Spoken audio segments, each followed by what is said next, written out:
Do you think Ohio State, Michigan gets played this weekend? Yes, I think there's too many people that have their pride on the line that unless there is an overwhelming amount of cases that stop the game, they play it.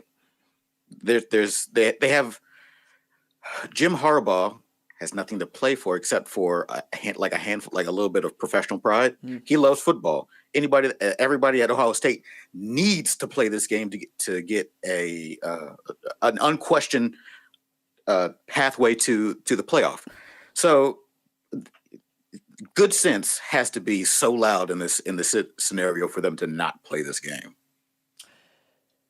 Ooh, good sense.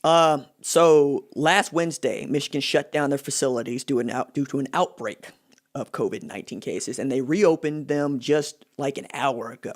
They are at practice getting ready to play this game against Ohio State.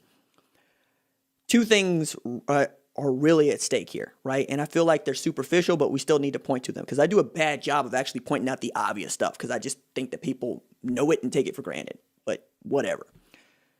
Ohio State needs to play a sixth game to be eligible for the Big Ten title game as the rules are stated today.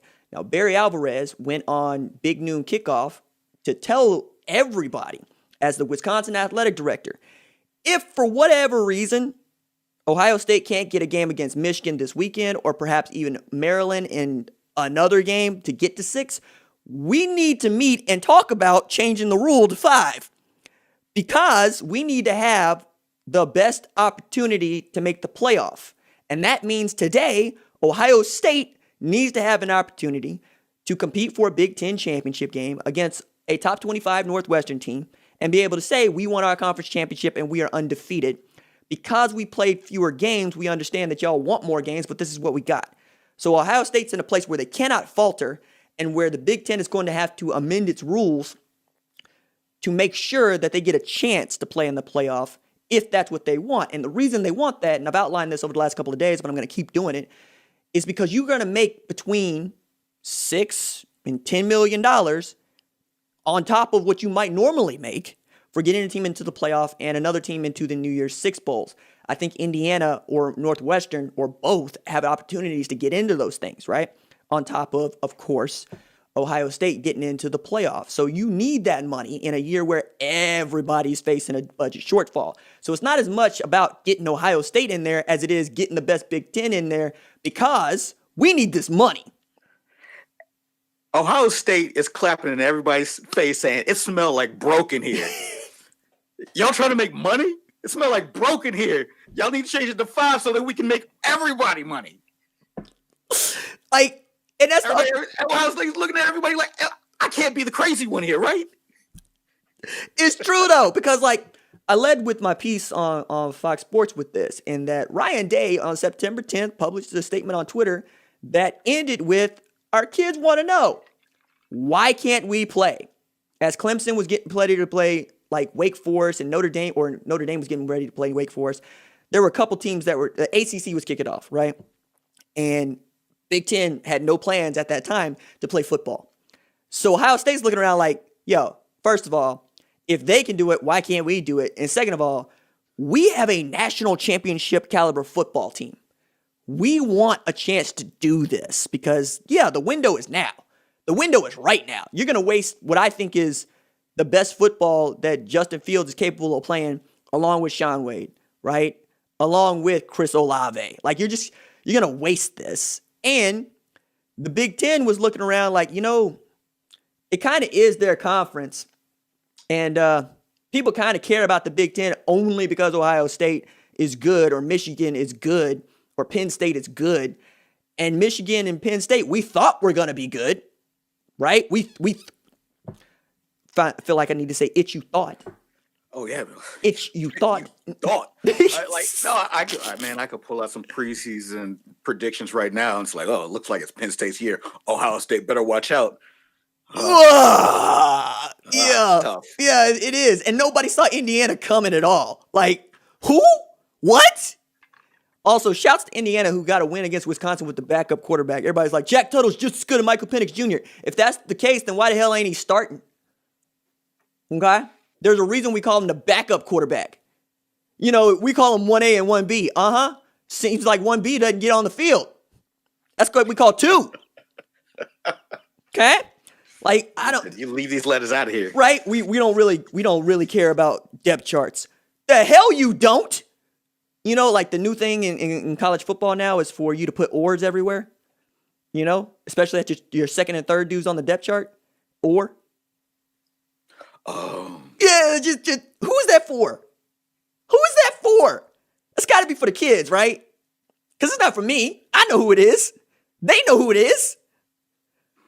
You know, I think it must be nice if you have because if you're a top tier university, we got ones and we got twos, and if you are 2, congratulations, you are this close to being number 1. But you have you just tell me it's like, yeah, our 3-3-5 looks a lot like our 4-2-5 when we have 3-4 principles, and we're able to have a coverage like a 4-3, and we can go 3 high. It's like you tell me that your team has no identity. Thank you. I mean, and like for some people that works. And for some people like myself and you, it does not. Also add to the Michigan swirl here. That looks like it might turn into a swirly on Saturday. But, we'll see. Maybe they're competitive. Maybe they're not. Jim Harbaugh is already, in conversations to be an NFL head coach. Because the thinking here is, let me see if I want to go at this that way. All right. So Mike Florio at Pro Football Talk came out with a piece saying, look, expect Jim Harbaugh to get real looks to be an NFL head coach in 2021. And after Anthony Lynn got blanked 45-0 by New England and Bill Belichick, he might be on borrowed time. And Harbaugh going back to the West Coast might make the LA Chargers feel a little bit better about themselves, right? Especially with Justin Herbert feeling like he's on to something. And you'll be able to get back this defense in the secondary that could be the best in football. I don't think that he should take a look at that Detroit Lions job, but I don't think anybody should take a look at that Detroit Lions job. And I don't think anybody should take a look at a New York Jets job because they decided to fire Greg Williams before they're going to fire Adam Gase. But, whatever on that one. All while Harbaugh is in the final year of his contract next year, with this thinking being you can't recruit with 1 year left on your deal. Because kids gonna be like, yo, man, are you out? Because I'll play for you, but I don't want to play for somebody else. I don't know what that's gonna be like. To which I also need to add this: only old folks have that take. Only old folks are like, you can't recruit with 1 year left on your deal.